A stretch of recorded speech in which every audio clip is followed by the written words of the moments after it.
తిరుపతిలో ఉదయం నా మొదటి ఓటు చంద్రబాబు నాయుడుకి అనే కార్యక్రమంలో భాగంగా ఇరానీ టీ స్టాల్ వద్ద యువత కొత్త ఓటర్లతో టీ తాగుతూ అసలు మొదటి ఓటు ఎవరికి ఇవ్వాలి, ఎందుకు ఇవ్వాలి, ఈ రాష్ట్ర అభివృద్ధిలో మొదటి ఓటు యొక్క ప్రాధాన్యత ప్రాముఖ్యత అనేది డిస్కషన్ చేసుకోవడానికి ఈ కార్యక్రమం నిర్వహించడం జరుగుతోంది. ఉదయం అంటే పార్కులకి వెళ్తాం, స్టాల్కి వెళ్తాం, తోపుడు బండ్లకి వెళ్తాం, కళాశాలకు వెళ్తాం.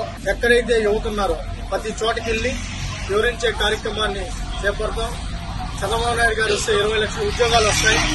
అదేవిధంగా ఉద్యోగం వచ్చేంత వరకు 3,000 రూపాయల నిరుద్యోగ వృత్తి కూడా ఇవ్వడం జరుగుతుంది.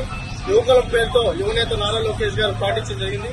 ఈ రోజు ప్రతి టీ స్టాల్ దగ్గర ఈ విధంగా యువకులం ఛాయ్ బోర్డుని ఏర్పాటు చేయడం జరుగుతోంది.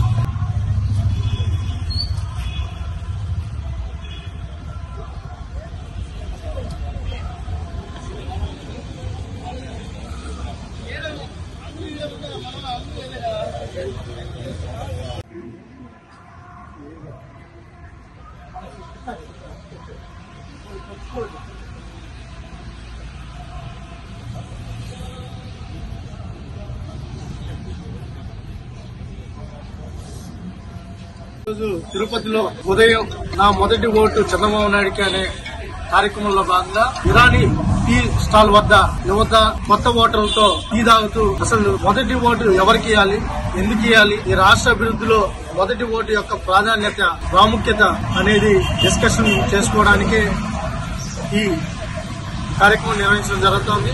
ఉదయం అంటే పార్కులకి వెళ్తాం, స్టాల్కి వెళ్తాం, తోపుడు బండ్లకి వెళ్తాం, కళాశాలకు వెళ్తాం.